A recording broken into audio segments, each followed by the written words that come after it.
Hello, নবম দশম শ্রেণীর শিক্ষার্থীরা এবং যারা এবছর এসএসসি পরীক্ষা দিবেন তোমাদের জন্য এই ভিডিওটা খুবই ইম্পর্টেন্ট। এটা স্কিপ করবেন না।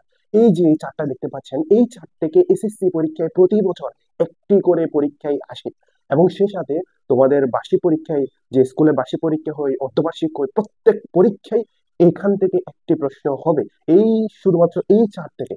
সো একটা নাম্বার নিশ্চিত করতে চাইলে এই চার্টটা সুন্দর করে দেখো। এবং সেই সাথে এখানে নামকরণও তোমাদের সমস্যা হয়। এই নামকরণে সমস্যা, ল্যাটিন নামগুলোতে তোমাদের অনেক সময় উচ্চারণে সমস্যা হয় এবং আজকে এগুলো সবকিছু জানবো। দেখো, প্রথম হচ্ছে সোডিয়াম। সোডিয়াম হচ্ছে নাইট্রিয়াম। সোডিয়াম হচ্ছে নেট্রিয়াম, যেটা উচ্চারণ হয় নেট্রিয়াম, এবং এটা চট্টগ্রাম বোর্ড 2024 এসেছে।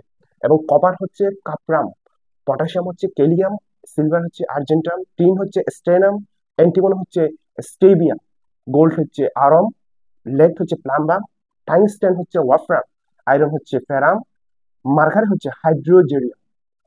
সো এই যে এই নামকরণ সহ তোমাদের যে শিখিয়েছি, সেখান থেকে অবশ্যই একটি প্রশ্ন আসবে। সো এরকম ভিডিও দেখতে চাইলে তোমরা আমাদের সাথেই থাকবা, এবং তোমাদের সম্পূর্ণ ভিডিও যদি, পুরো কেমিস্ট্রির আমরা ফ্রি ক্লাস দিচ্ছি, সেই ক্লাসগুলো তোমরা চ্যানেল বা হচ্ছে পেজে বা ইউটিউব চ্যানেলে ঢুকে সে ক্লাসগুলো করে ফেলতে পারো। Thank you.